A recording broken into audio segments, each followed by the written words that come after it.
from Footloose Boots, and today I'm going to be reviewing the Women's UA Shadow Elite 3 and also making some comparisons with the men's/unisex version. And there are just a few tweaks that they made to the boot to make it more accommodating that, depending on your foot shape, you might really like. So, without further ado, let's go to the desk and review the changes. All right, so the first change we're going to talk about is the toe box. Now, they've ever so slightly added just a smidge of width. Now, maybe I'm just seeing things and there's not actually an extra bit of width, but they definitely changed the height of the toe box. Here, we have a higher volume toe box, which the Shadow Elite 3 was already pretty high compared to most of the Elite level speed boots, but it definitely has a bit more volume in the toe box, especially as you go to the top of the foot.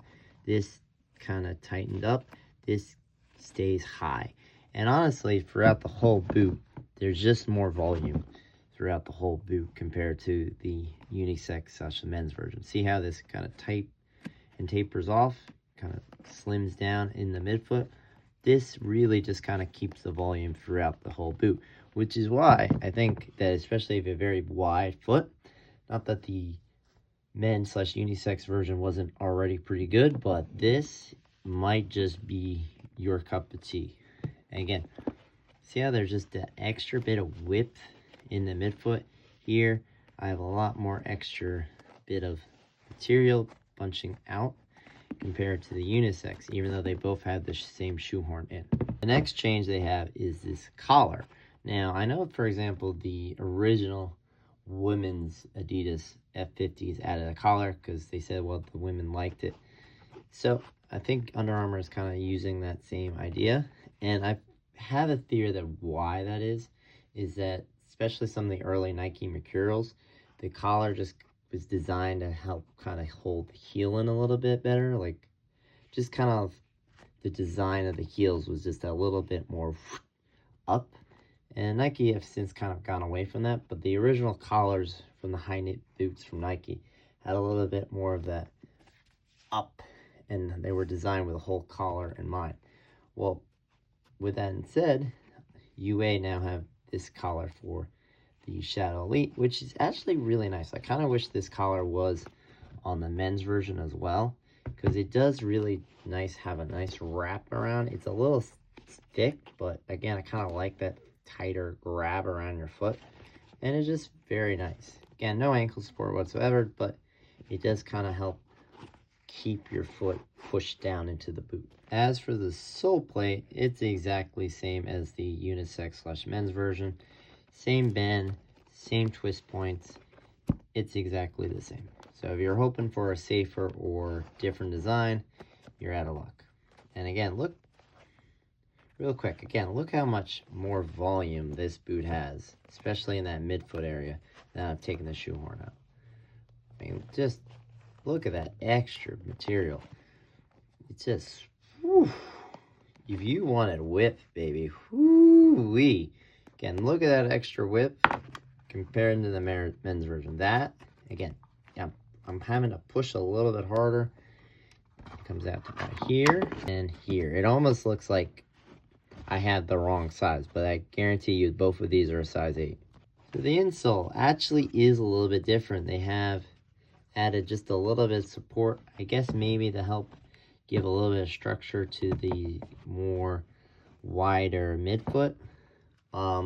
Some women like that a little bit arch support, and it does have a little bit of arch support, but the arch support here is not necessarily a woman exclusive thing. Depends on your foot shape. Some people like arch support. Personally, I want a boot that is, I want an insole that is very flat, but again, you can see that even the regular unisex version has a bit of that arch support to it. Not a lot, obviously, like still pretty flat, but has a little bit, and this just does it a little bit more. Now, I'm going to pause there for a second, though, because I remind you that the previous generation also had arch support. A little less, but again, this material is so thin that really this is just going to be sitting on the edge of the liner of the boot. It's really not going to give any support. it looks like it does, but in the end of the day, it's really just going to be sitting on the liner of the boot, so it's not really anything to write home about, even though it looks this way. And again, the second generation also had this design with that little bit of arch support, but again, it was, just hugging the side of the boot. This is not a real arch support in terms of insole. You want an arch support for insoles, try one of the Asian brands. They have definitely beefed it up, and you see how that's just way more substantial in terms of raising your foot there. Again, not flat. You won't sit on the edge of the liner of the boot, and again, just actually gives you that depth. This insole looks like it would, really isn't gonna give you that much, because again, it's just gonna sit on the edge right there, which I guess if your sole rubbed against the liner and got a little bit of chafing, might be nice to have a little bit of material there. But again, nothing like an orthopedic insole that you can get from your doctor. The last difference that I want to highlight that I almost missed is the liner of the boot. Now, I did mention how the retail version kind of comes back into its shape, and it's because partially the liner of the boot. So you have the knit, and you see it poking through the holes there, right? But then the liner of the boot there is to reinforce it / help provide that lockdown so the boot doesn't feel too sloppy. Well, the woman's version, they actually took a lot of that liner out of the boot. So you see that black part, that's the liner that's on the end. And then in the woman's version, they cut it out right in that midfoot, which explains why it just pushes out. It doesn't really quite return to shape like the men's version. The men's version pushes out, comes back in. Here on the woman's, it really just kind of stays nice and wide. Now, you could also say this is sloppy, but, you know, maybe you don't need that tight of a fit. And again, you see how that knit is just showing more. Like all the way down here, it's just way more exposed knit. Because again, that is the knit color, and that is the underside. And it just is showing a lot more inside the boot. So yeah, that is all the differences in the boot. This just has more volume, a little less compression in the midfoot, which then again increases the width of the boot compared to the men's version. You see how it's even almost push it down and it already sits out.